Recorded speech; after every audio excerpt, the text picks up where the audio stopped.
izinkan saya berbahasa Inggeris, di mana the revised budget 2023 with allocation of 388.1 billion ringgit, comprising 289.1 billion ringgit operating expenditure and 99 billion ringgit development expenditure, including 2 billion ringgit in contingency savings, with 12 main efforts based on 3 determinations: inclusive and sustainable economic drive, institutional and governance reforms to restore confidence and social justice to moderate disparities. Here are some of the key measures under the new supply bill, which include Government Amending Insolvency Act 1967, as I mentioned, to enable bankruptcy cases to be discharged more quickly. And to comment further on this, we have ready on Google Meet is Han Liu, the co-founder of Director of Ringgit Plus. I want to say thank you very much, Han Liu, for joining me this morning with the data that I've just presented, looking at Belanjawan 2023. What's your take on the initiatives to solve bankruptcy cases in Malaysia currently? Morning, Ina. Budget 2023, big move by the government to discharge bankruptcies, what we call small and previously too small bankruptcies. So a bit of context, right? If you think about what the thresholds used to be, before 2017, the threshold to be a bankrupt was raised from 30,000 ringgit to 50,000 ringgit before you could be declared a bankrupt. And then it was further raised during the pandemic in 2022 to 100,000 ringgit.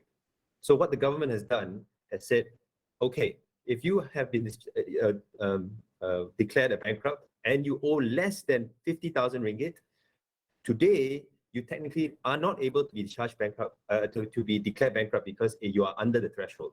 That threshold was lower last time, so you were declared a bankrupt. So therefore, right, if you have a small amount, you wouldn't be bankrupt today.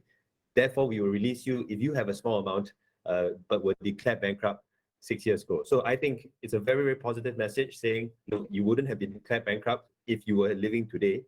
And we are living in today, so we should discharge you from bankruptcy because those amounts would be too small for today anyway, right? And this is very positive because it allows people to get back in the workforce for those who aren't able to get jobs because they've been bankrupt. It allows people, including young people, you mentioned lots of young people declared bankrupt, to start businesses which they cannot do before while they're bankrupt. They cannot embark on an entrepreneurship journey. They cannot contribute to the nation in the way that they would like because they've been left out of the financial system and in many cases out of the employment system. So I think it's a very positive move. Also, it should be okay for everyone to accept this because those people will be below the threshold today anyway. All right, this is one of the positive response we can look through the efforts from Belanjawan 2023. But from the data that I presented just now, one of the main reasons from before COVID-19, the main reason was due to personal loan. Do you think that the assessment to give out loans and credit somewhat failed to predict one's ability to service it? Yeah, I think two things to say there. Number one, obviously, credit scoring, credit assessment is a very tricky thing. You're trying to predict the future, right? You might be able to give a loan today, and the person you're giving the loan to, the customer may look like a perfectly creditworthy person. He's able to service the loan, but you can't predict things like unemployment, right? Suddenly the economy turns, somebody loses their job, they're unable to service their loans. And number two, you can't predict illness. So he looks perfectly fine today. In 1 or 2 years' time, he may get an illness which makes him unable to work. So credit scoring, credit assessment, at Ringgit Plus, we know this. It's a very tricky thing. There are some people who are going to fall through the cracks. But you mentioned personal loan. I think the most important part about why personal loans are the biggest factor of bankruptcies is that they're typically unsecured. It means there is no asset, there's no house or car or business to secure against the loan, which means there's a lot of temptation for Malaysians to use personal loans for consumption, to buy things rather than to build businesses, buy homes, or buy cars that can allow them to work. So I think that those are the two big things to say, those 2 big points. Personal loans can be dangerous because they're unsecured, but also a credit assessment on the bank side or lender side can be very, very tricky to do. All right. So therefore, how can we cultivate and adapt saving nature that could actually help people save money during this time? When the reality is that many people don't even have enough money to save. They literally live on that. How is it, Han?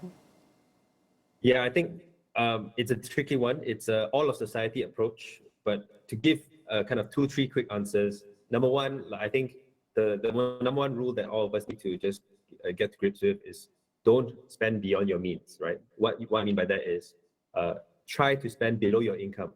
The reason why that's important is because if you don't, you have to cover that gap somehow. And typically that's covered with debt. And then if you cover it with debt, you get into this kind of debt spiral where you have taken bigger and bigger and bigger debts to cover those debts that you've taken. So for me, number one step, try to live where you earn and try not to plug any gaps with that. So that's one. And number two, when we get into the workforce, so second rule of thumb, I guess, when we get into the workforce, when we start earning money, right, there'll be all kinds of financial institutions trying to offer you products. You may be qualified for a loan. You may qualify to get a loan, a very high amount. You don't have to go to that limit. That's just what you're qualified for. Take that in moderation. Take what you need rather than what you can get. So if you want, that's the second rule of thumb. Number one, try to live below what you earn.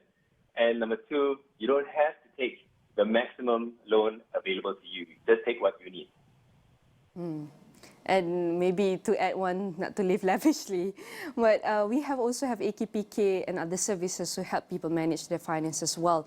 Although this is voluntary services, but I just want to discuss on the idea of this. Should we let clients who face difficulties in servicing their debt lead or refer them to AKPK straight away?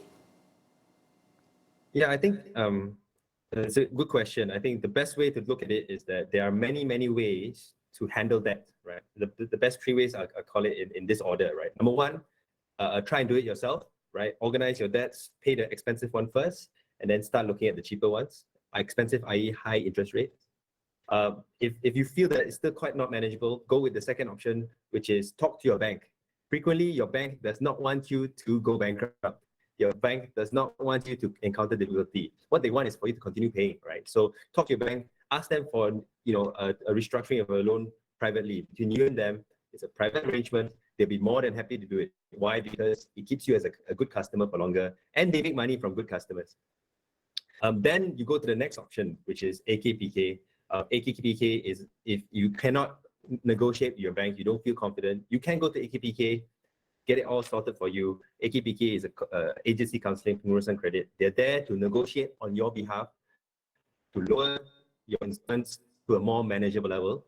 The one downside there is that you cannot take any more new loans after you go to AKPK. So it's one step right before bankruptcy. But I would encourage people in this order: do it yourself, talk to your banker directly first, then AKPK before bankruptcy. All right, thank you very much, Han Liu, the co-founder of Director of Ringgit Plus. Surely this is not the end of the world, but we're having just difficulties on the financial part, but we need cooperation from everyone involved to make sure that we can lessen the bankruptcy level in Malaysia.